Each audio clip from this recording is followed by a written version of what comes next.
Motivation is the psychological process that initiates a person to behave in a certain manner, hopefully in productive ways, but not always. It energizes people. It is the process that helps people meet their needs. With understanding, we can use it to our advantage, so a brief description of the process is warranted.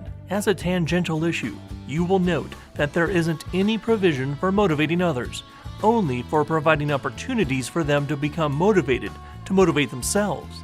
And this is done by offering them a chance to meet some need of their own. Motivation is a multi-step process that begins with needs: physical, emotional, and social. Abraham Maslow, a well-known psychologist, proposed in a 1943 paper that human needs are arranged in a pyramidal hierarchy of 5 classes of needs. Higher level needs depending on fulfillment of lower level needs as a prerequisite to their own fulfillment, labeling the 5 levels of needs from the most basic to the most complex: biological, safety, social belonging, achievement or recognition, and personal growth, previously termed self-actualization.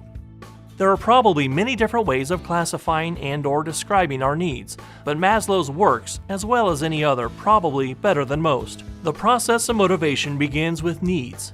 At the first stage, when a need is unmet, a person begins to experience a subtle sense of discomfort, at first below awareness, but the longer the need goes unmet, the more discomfort is experienced until it forces itself into conscious awareness.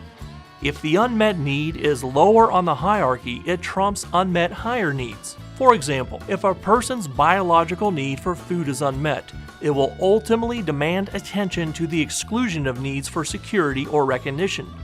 We will risk a great deal to avoid starvation.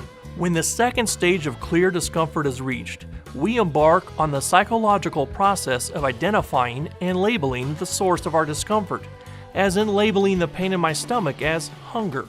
Once the feeling has been labeled, a person enters the third stage of exploring ways to alleviate the discomfort, thus satisfying the unmet need.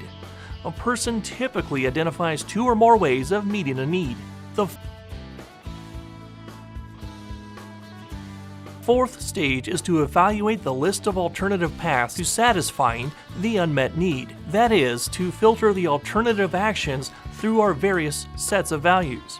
Our understanding of this process is enhanced, of course, by understanding our values, and that was presented in the last discussion.